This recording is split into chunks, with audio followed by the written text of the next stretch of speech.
మీ అభిరుచికి తగ్గ సరికొత్త డిజైన్స్ తో వస్తుంది మర్రి గోల్డెన్ డైమండ్స్. ఏప్రిల్ 12న విక్టరీ వెంకటేష్ గారి చేతుల మీదుగా గొప్ప ప్రారంభం. ఐ డ్రీమ్ ప్రేక్షకులకు నమస్తే, నేను ఉదయశ్రీ.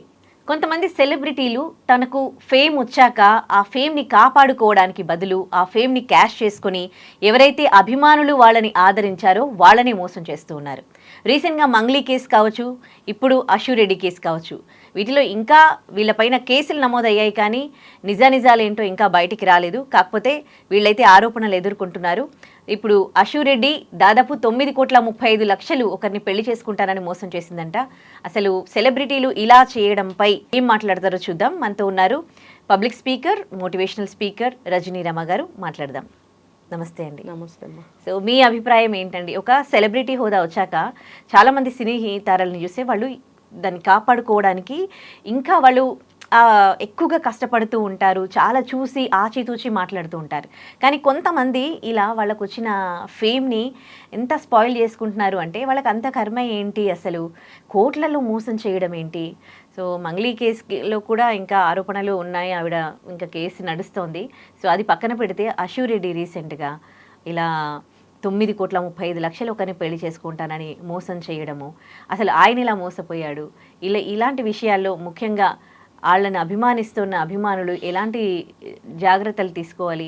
వాళ్ళు ఎలా మోసపోతున్నారు, వీళ్ళు ఎట్లా మోసం చేస్తున్నారు? నిజంగా అసలు ఒక స్థాయికి వచ్చిన వాళ్ళు ఇంత ఇదిగా మోసాలు చేయరు. ఎక్కడ వాళ్ళు ఒక హుందాగా మెయింటైన్ చేస్తూ ఉంటారు. కొంచెం అప్కమింగ్ వాళ్ళు ఉంటారు కదా. నాకు అనిపిస్తుంది, నా అభిప్రాయం, మీరు అడిగారు నేను చెప్తున్నా, అప్కమింగ్ వాళ్ళే ఇలా వేషాలు వేస్తున్నారు. అంటే ఇదే పెద్ద గొప్ప హోదా, ఇదే గొప్ప స్థానం, దీన్ని మించింది ఇంకా లేదు అన్నట్టుగా ఈ స్థాయిలోనే తప్పటడుగులు వేయటం, మోసాలకి దిగజారటం లేదా మోసపోవటం.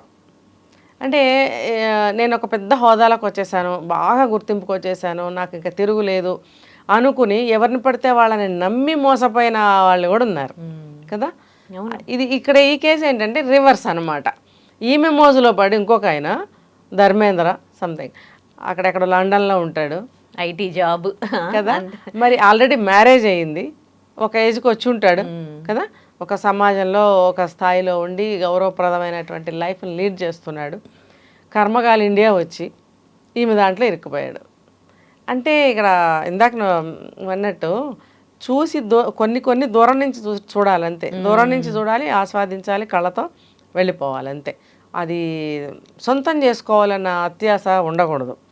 ఇప్పుడు ఆ అత్యాశ ఉండబట్టే పేరు ఏదన్నా పెట్టుకొని లవ్వా, వ్యామోహమా, ఆకర్షణ, వాట్ ఎవర్ ఇట్ పెట్టుకుని తిరిగి అంటే నువ్వు బాగున్నావు, నువ్వు నాకు నచ్చావు, నేను నీకు నచ్చానా, మరి నేను నాకు భార్యతో కుదరట్లేదు, విడాకులు తీసుకుంటున్నాను, ఇంకో పెళ్లి చేసుకోవాలనుకుంటున్నాను, నువ్వు చేసుకుంటావా, ఈ మాటలు కాదు అక్కడ తిరగడం.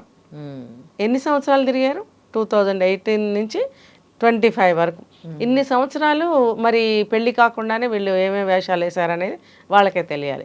ఈ లోపల ఈవిడ చక్కగా ఇల్లు చక్క పెట్టుకుంది, డబ్బులు ఈమె ఖర్చులకే కానీ ఇంకొకటి కానీ అన్నిటికీ ఆయన దగ్గర నుంచి డబ్బులు రాబట్టుకోవటం. అంటే ఒక ఒక ఒక స్టేజ్కి వచ్చిన తర్వాత అర్థం కావాలి, ఇంత డబ్బు తీసుకుంటుంది, లేదు ఇంత డబ్బు నేను ఇస్తున్నాను, అసలు నేను ఎందుకు ఇస్తున్నట్టు, అసలు ఆమె ఎందుకు నన్ను అడుగుతుంది, ఆమె అడుగుతుంది అని కూడా మనకు చెప్పారు. ఎందుకు అడుగుతుంది నన్ను డబ్బు, సరే నేను ఇస్తున్నాను ఎందుకు, ఈ రెండిట్లో ఏదైనా ఒక ప్రశ్న అబ్బాయి వేసుకున్నాడా? అంటే చదువుకుంటుంది, నేను చేసుకునే అమ్మాయి కదా అని అనుకున్నాడు. అలా ఎలా నమ్ముతావు నువ్వు? అసలు అట్లా నమ్మకూడదు కదా. అంటే అతనికి అంత అమాయకత్వమా, అంత లోక జ్ఞానం లేదా? ప్రేమలో ఉన్నాడు కదా. ఇప్పుడు గర్ల్ ఫ్రెండ్ ఏమైనా అడిగితే నా అమ్మాయి ప్రేమ అంటే అతనికి ఏమన్నా 20 ఏళ్ళు 25 ఏళ్ళు, అతనికి ఏమన్నా చిన్న వయసు కుర్రాడా, ఏమన్నా గ్రహించుకోలేడా బయట ఎలా జరుగుతుంది సమాజంలో, ఎట్లా ఉంది అనేది? ఇవాళ రేపు ప్రతి ఒక్క న్యూస్ ఇంటర్నేషనల్ అయిపోతుంది. ఇక్కడ జరిగింది అక్కడ 2 నిమిషాల్లో మనకన్నా ముందే తెలిసిపోతుంది. అంతా మీడియా ఫాస్ట్ అయిపోయినప్పుడు ఏ విషయం అతనికి తెలియకుండా ఉందా?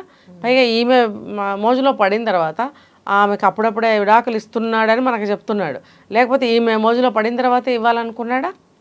ఒకవేళ ఇదే నిజమైతే ఈమెను నమ్ముకుని అదే చెప్తారు చూడు, ఆకాశంలో మబ్బులు చూసి చేతిలో ఉన్న నీళ్లకుండా పగలగొట్టుకున్నాడంటే కింద పడేసి, కాసేపటికి వర్షం వస్తుంది, బోల్డంత వాటరు, ఈ చిన్న కుండల వాటర్ నాకెందుకు అని. అలా ఇది నమ్ముకొని ఆమెను వదులుకున్నాడా? ఇంత అవివేకంగా ఇప్పుడు మొత్తం లైఫ్ ఫ్యామిలీ అంతా డిస్టర్బ్ అయింది అతనికి కదా, లైఫే డిస్టర్బ్ అయింది అతనికి. ఇప్పుడు ఉన్న ఆ భార్యని ఉంచుకున్నాడా విడాకులు ఇచ్చాడా నాకైతే తెలియదు. అదొక డిస్టర్బెన్స్. జాబ్ డిస్టర్బెన్స్ అవుతుంది. ఇప్పుడు ఇంత మనీ పోగొట్టుకున్నాడు, ఇదొక డిస్టర్బెన్స్. మనసు పాడైంది, అదొకటి. ఇప్పుడు చేసుకుందాం అనుకున్నాడు, ఇది పోయే. ఎన్ని డిస్టర్బెన్సెస్. అతని మదర్ ఫాదర్ వాళ్ళు కూడా డిస్టర్బ్ అయ్యారు కదా. ఎంతమంది డిస్టర్బ్ అయ్యారు. ఒక చిన్న నీళ్ళల్లో ఒక రాయి వేస్తే ఎంత కదలికలు వస్తాయో ఇక్కడ కూడా అలాగే జరిగింది. అంటే ఇక్కడ నష్టపోయింది ఈ అమ్మాయి ఒకటే అని అనుకుంటే అక్కడ టోటల్ ఫ్యామిలీ నష్టపోయింది. ఇది అందరికీ కూడా గుణపాఠం అవ్వాలి. సినిమా యాక్టర్సే కాదు, బయట కామన్ పీపులే కాదు, ఎవరైనా సరే కొన్ని సంఘటనల ద్వారా, కేసుల ద్వారా గుణపాఠం నేర్చుకోవాలి. ఇప్పుడు మనం ఇలాంటి పోకడలేకపోతే ఏ రేంజ్లో ఏ రకంగా నష్టపోతామో అనేది కూడా అర్థం కావాలి. ఇక్కడ మోసం చేసింది ఆ అమ్మాయితో పాటు ఇంకా వాళ్ళ పేరెంట్స్ కి, వీళ్ళ పేరెంట్స్ కూడా అని చెప్తున్నారు, అమ్మాయి పేరెంట్స్ కూడా. ఎందుకు వాళ్ళు కూడా డబ్బులు తీసుకున్నారు, పెళ్లికి ఒప్పిస్తామని చెప్పి. అదేంటి మరి మొత్తం ఫ్యామిలీ చీట్ చేశారని చెప్పుకోవాలి కదా. సో ఇప్పుడు వీళ్ళందరి మీద A1, A2, A3, A4 ఈ ఫ్యామిలీ మెంబర్స్ అందరూ మీద పెట్టేశారు కేసు వాళ్ళు. మరి ఇప్పుడు వీళ్ళందరూ కూడా బాధ్యులే, అంతే కదా. చెల్లెలు తీసుకుంది, వాళ్ళ మదరు, ఈ తల్లి ఫాదరు, ఈ అమ్మాయి, మొత్తం నలుగురు కూడా ఇందులో నేరస్తుల కిందనే వాళ్ళు A1, A2, A3, A4 అని పెట్టారు. ఈ అభిమానానికి సంబంధించి మీరు దాన్ని ఎలా, అంటే దాని నిర్వచనం ఎలా చెప్తారు? ఎందుకంటే అభిమానం ఎంతవరకు ఉండాలి అసలు? అది అభిమానం అంటే కొన్ని చూసి ఆనందించాలి, చూసి ఆస్వాదించాల్సినవి కొన్ని ఉంటాయి. ఇప్పుడు మూవీ ఉంది, సినిమా హీరో లాంటి మొగుడు కావాలి, సినిమా హీరోయిన్ లాంటి భార్య కావాలంటే అక్కడ దొరుకుతారా? ఒకటి ఉంటే ఒకటి ఉండొచ్చు బయట. అది గమనించాలి. సినిమా హీరోలో ప్రపంచంలో 1,00,000 క్వాలిటీస్ ఉంటే అన్ని హీరోకే ఉంటాయి. అలాగే హీరోయిన్కి కూడా 1,00,000 క్వాలిటీలు ఉంటే ప్రపంచంలో అన్ని హీరోయిన్లోనే చూపిస్తాడు. అన్ని క్వాలిటీస్ ఉన్న భార్య కానీ భర్త కానీ బయట దొరికే ఛాన్సెస్ ఉన్నాయా? అక్కడే తెలుస్తుంది. ఇదంతా కూడా క్రియేటివిటీ, అంతా కూడా మన ప్రాక్టికల్, మనం అనుభవించేది ప్రాక్టికల్ లైఫ్. సినిమా అనేది లైక్ ఫ్యాంటసీ అని చెప్పుకోవచ్చు ఒక రకంగా, అంతే కదా. అబ్బాయి ఇలా ఉంటే ఎంత బాగుంటుంది, హీరోలాగా బయట అబ్బాయి ఉంటే ఎంత బాగుంటుంది. మరి అది ఊహనే కదా. ఊహలో ఊహాసుందరుడు, రాజకుమారుడు కథలు ఉండేవి.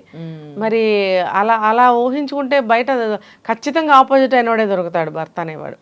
అలాగే భార్య అనేది కూడా అదేంటంటే జస్ట్ మనకి ఎంటర్టైన్మెంట్, మైండ్ రిలీఫ్ కోసం ఒక సినిమా చూడాలి తప్ప, ఒకవేళ అందులో హీరోకి 1,00,000 మంచి క్వాలిటీస్ ఉంటే కనుక నువ్వు అబ్బాయి అయితే కొన్నైనా నువ్వు అవి అడాప్ట్ చేసుకోగలిగితే నీలో ఒక మంచి లక్షణాలు కొన్ని వస్తాయి. అలాగే అమ్మాయి కూడా ఇప్పుడు నువ్వు కోరుకుంటున్న మంచి మొగుడు ఎలా కోరుకుంటున్నావో అవతల అబ్బాయి కూడా ఒక మంచి భార్య కావాలని కోరుకుంటాడు కదా. నువ్వు ఒక అబ్బాయికి మంచి భార్య కావాలి అని అంటే నీలో కూడా హీరోయిన్స్లో ఉన్నటువంటి లక్షణాలు అట్లీస్ట్ ఒక 10 అన్నా నువ్వు అడాప్ట్ చేసుకోగలిగితే నువ్వు ఒకడు కోరుకున్న మంచి భార్య అవుతావు కదా. ఇలా ఆలోచించరు, అబ్బే స్వార్థం, నేను ఎలా అన్నా ఉండని, నాకు అలాంటి వాడు కావాలి. ఇది అనమాట. ఇలా చూసేదానికి దూరపు కొండలు నునుపు అంటారు. సినిమా మొత్తం కూడా దూరానికి నున్నగా చక్కగా కొండల్లాగా అలా మనం అనుకుంటాం, అలా కనపడతాయి. దగ్గరికి వెళ్ళి చూస్తే దాని మీద పెద్ద పెద్ద చెట్లు, కొండలు, జంతువులు అన్నీ ఉంటాయి. అయితే వీళ్ళు ఎప్పుడైనా కూడా చూసి ఆనందించాలే తప్ప దగ్గరికి వెళ్ళి అది ముట్టుకుందాము, చేసుకుందాము, అనుభవిద్దాము, భార్యను చేసుకుందాము అంటే అందుకు అలవాటు పడిన వాళ్ళు భార్యగా ఉండలేరు. పోనీ అభిమానుల గురించి మనం మాట్లాడుకున్నాం కదా. సో ఇప్పుడు సెలబ్రిటీస్కి సంబంధించి తీసుకుంటే టీవీ షోస్లో చేస్తున్న వాళ్ళు కావచ్చు, సినిమా స్టార్స్ ఎవరైనా, పాటలు పాడుతున్న వాళ్ళు ఎవరైనా కావచ్చు, వాళ్ళు ఎంత కష్టపడి ఇప్పుడు అందులో నిలదొక్కుకోవాలి, అందులో ఒక పేరు వచ్చిందంటే అది మామూలు విషయం కాదు. చాలా స్ట్రగుల్స్ ఉంటాయి వాళ్ళు ఎదగడానికి. అంత ఎదిగినాక ఎంతో సంపాదిస్తూ ఉంటారు. అంటే ఆ డబ్బు వాళ్ళకి సరిపోవట్లేదా? ఇంకా జనాల నుంచి ఇలాంటి మోసాలు జనాలను చేయడం ఏంటి?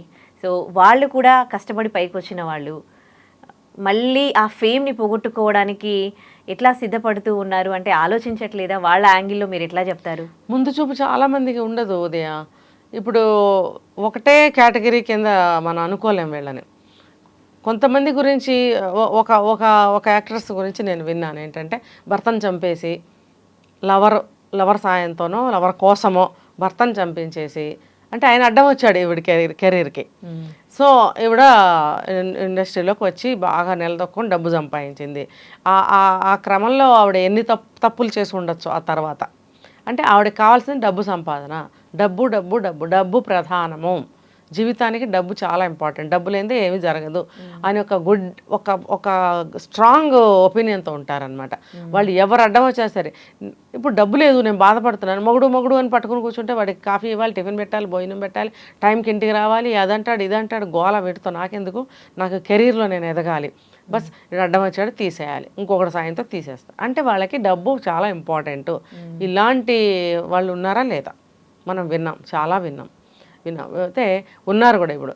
అలాగే ఈ ఇండస్ట్రీలో మూవీస్లో అవనివ్వండి, బుల్లితెర అవనివ్వండి, ఏదైనా కూడా. రెండోది ఏంటంటే దీపం ఉండగానే ఇల్లు చక్కబెట్టుకోవాలనే మనస్తత్వంతో ఉన్న వాళ్ళు కొంతమంది. ఏది అడ్డం వచ్చినా సరే మనము ఈ అవకాశాలు మళ్ళీ రావు, ఈ అవకాశాలు వచ్చినప్పుడు మనం ఏం చేసైనా సరే ఎదగాలి, డబ్బు సంపాదించాలి. ఇక్కడ కూడా డబ్బే ప్రధాన పాత్ర వహిస్తుంది. ఇలా తీసుకుంటే మీరు అన్నారు చిన్నప్పటి నుంచి డబ్బు లేక చాలా కష్టాలు పడి పెరుగుతున్నాము, మాకు డబ్బు చాలా ఇంపార్టెంట్ అనుకున్న వాళ్ళు కూడా వెనక ముందు ఆలోచించకుండా డబ్బు సంపాదించే క్రమంలో ఏదైనా చేసేయడానికి సిద్ధపడిపోతారు. ఇవన్నీ ముందు ఆలోచన ఉండదు. ఇంకో విషయం ఏమనిపిస్తుందంటే ఇంతకుముందు నెగిటివ్ ఫేమ్ అంటే కొంచెం అయ్యో జాగ్రత్తగా ఉండేవాళ్ళు. ఒకసారి నెగిటివ్ అది వచ్చిందనుకోండి వాళ్ళకి, అంటే అవకాశాలు రావు అని. కానీ ఇప్పుడు మీరు చూసుకోండి, ఎవరికైతే నెగటివ్ ఫేమ్స్ వస్తున్నారో వాళ్ళు ఇంకా సోషల్ మీడియాలో ఫేమస్ అవుతూ ఉన్నారు. సో అది కూడా వీళ్ళకి ఒక విధంగా అడ్వాంటేజ్ అవుతుందని ఏం పట్టించుకోకుండా ఇలాంటి ఏం కాదు. చూడండి మీరు చాలా మంది అసలు అంటే ఒకసారి ఇలాంటి మోసాలు చేసిన వాళ్ళకి అంతటితో వాళ్ళ కెరీర్ ఏం ఆగిపోవట్లేదు. కొంతమంది ఇంకా దానికన్నా బెటర్ ఫేమ్ తెచ్చుకుంటున్నారు. అంటే ఏంటంటే ఈ నెగిటివ్ విషయాలు దేన్ని కూడా పట్టించుకోకుండా వాళ్ళు నమ్ముకున్న దారిలోనే దూసుకుని ముందుకు వెళ్ళిపోవడం అనమాట. దేన్ని లెక్క చేయొద్దు అని అంటారు సావా, అట్లా ఎవరేమన్నా అనుకొని ఏమన్నా జరగని మనం అడ్డదారుల్లో ఏ రకంగా అయినా సరే ముందుకే వెళ్ళాలి. మనం కొన్ని వింటున్నాం ఈ మధ్యకాలంలో, అంటే ఎలాగైనా సరే ఇంకా దాని అర్థాలు ఏమన్నా తీసుకోండి, ఎలాగైనా సరే ముందుకే వెళ్ళాలి, డబ్బు సంపాదించాలి, ఎవడేమనుకుంటే నాకేం, 2 రోజులు వాగుతాడు, వాడే నోరు పోసుకుంటాడు.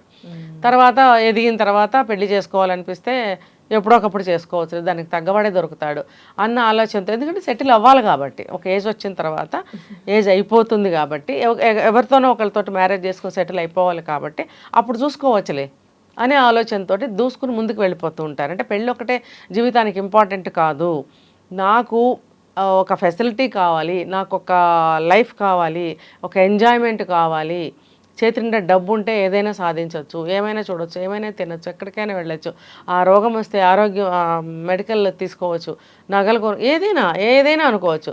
ఈ డబ్బు ఉంటేనే కదా ఇవన్నీ. ఈ వాగేవాడిని లెక్క చేస్తే నాకు ఇవన్నీ ఎలా వస్తాయి? ఒకప్పుడు సొసైటీ కోసం బతకడం ఎక్కువగా చూసేవాళ్ళము. సొసైటీ ఏమనుకుంటుందో, వీళ్ళు ఏమనుకుంటారో, వాళ్ళు ఏమనుకుంటారు. కానీ ఇప్పుడు అట్లా లేదు కదా.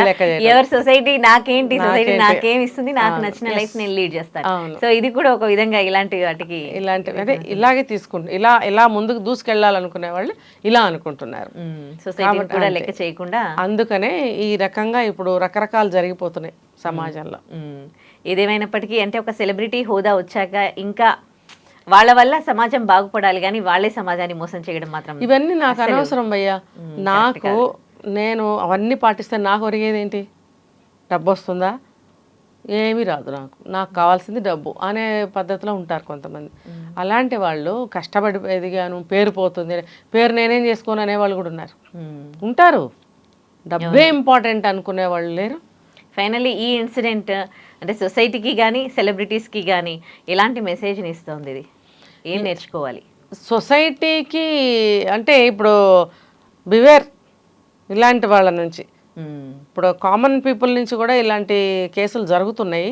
సెలబ్రిటీస్లోనే కాదు, ఎవరైనా సరే. అది ఇప్పుడు ఇందాక మీరు అభిమానం అన్నారు, ఇంకొకటి ఒక ఆకర్షణ అని మాట్లాడాం.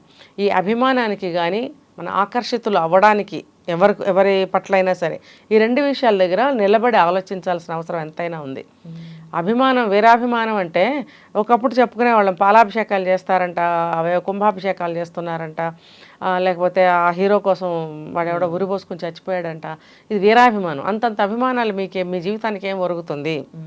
వాళ్ళు బాగానే ఉంటారు, మిగతా అభిమానులు బాగానే ఉంటారు, పోతున్నది మీరు, మీ కుటుంబం. ఇది ఆలోచించుకోవాలి. సెకండ్ ఆకర్షణ. ఆకర్షణ అంటే ఆకర్షణే. ఆకర్షణ వరకే ఉంటుంది తప్ప ఇంకోటి ఏమి ఉండదు అనేది కూడా తెలుసుకోవాలి. ఈ రెండు విషయాల దగ్గర గట్టిగా స్ట్రాంగ్ మైండ్తో గట్టి ఒపీనియన్తో ఎవరైతే నిలబడగలుగుతారో మోసపోయే అవకాశాలు ఉండవు. తర్వాత ఈ సెలబ్రిటీస్తో మనకెందుకు అనుకోవాలి కదా. ఇప్పుడు ఒక ఫీల్డ్లో ఉన్న వాళ్ళకే అర్థమవుతాయి అవి. వేరే వాళ్ళకి ఎట్లా అర్థమవుతాయి? అందులో ఉన్న సాధక బాధకాలు అర్థం కావు ఏదైనా సరే. కాబట్టి పాకుడు రాళ్ళు అని చెప్పి ఏదో మా చిన్నప్పుడు ఏదో నవల ఉందంట, అది నాకు సరిగ్గా తెలీదు, మేబీ థీమ్ ఇలాంటిది ఏదో ఉండింది, మా అమ్మ వాళ్ళు చెప్పేవారు. అంటే ఆ పాకుడు రాళ్ళ లాంటి జీవితాలు వాళ్ళవి అని పోల్చి రచయిత్రి రాశారట. మరి అటువంటి వ్యక్తుల గురించి ఆ ఫీల్డ్లో ఉన్న వాళ్ళకే అర్థమవుతుంది. కాబట్టి చూసారంటే వాళ్ళల్లో వాళ్ళే పెళ్ళిళ్ళు చేసుకుంటుంటారు సాధారణంగా. బయట వాళ్ళని ఇప్పుడు చేసుకుంటున్నారులే కానీ చెప్పాలి అని అంటే అట్లా ఉండేది. ఒక డాక్టర్ని చేసుకోవడం ఎలా ఉందో ఈ సినీ ఫీల్డ్లో సంబంధించిన వాళ్ళు అర్థం చేసుకునేవాళ్ళు. కాబట్టి వాళ్ళల్లో వాళ్ళే ఇప్పుడు మన టీవీ ఆర్టిస్టులు కానీ వాళ్ళల్లో వాళ్ళే చేసుకోవడం అనేది ఉత్తమమైన మార్గము. వాళ్ళని వాళ్ళు అర్థం చేసుకుంటారు. బయట వాళ్ళు ఎలా అర్థం చేసుకుంటారు? వాళ్ళు అర్థం చేసుకోలేరు. వాళ్ళ లైఫ్ స్టైల్ వేరు, వాళ్ళ ఫీల్డ్ వేరు, నీది వేరు. నువ్వు ఎప్పటికీ పెళ్లి చేసుకుంటే మంచిగా ఉండగలవు అనే గ్యారంటీ అక్కడ ఉండదు. కాబట్టి సెలబ్రిటీస్తో మన జీవితాలను ఎప్పుడు కూడా ముడిపెట్టుకోకండి. రైట్ అనేది నేను చెప్తాను. మంచి విషయం చెప్పారు. థ్యాంక్ యూ సో మచ్ అమ్మా. And for more videos, Please subscribe to iDream. Please subscribe to iDream. Please subscribe iDream. And please subscribe to iDream. For more videos, subscribe to iDream. please like, share and subscribe to the channel. Congratulations, iDream. Subscribe to iDream. Subscribe to iDream. So subscribe to iDream Media. iDream ki iDream team andarki huge congratulations. Please subscribe iDream Media. Please subscribe to iDream. Subscribe iDream. Please subscribe to iDream. iDream అంటే నా కళల ఛానల్ను subscribe చేసుకున్న నోరు తిరుగుతలేదు, మీరైతే గంట గుర్తు కొట్టండి. For more such videos, please subscribe to iDream. Subscribe to iDream. Please subscribe to iDream. Please subscribe iDream Media. Please do subscribe to iDream. Please subscribe to iDream Media. For best entertainment and information, please subscribe iDream. And don't forget to subscribe to iDream.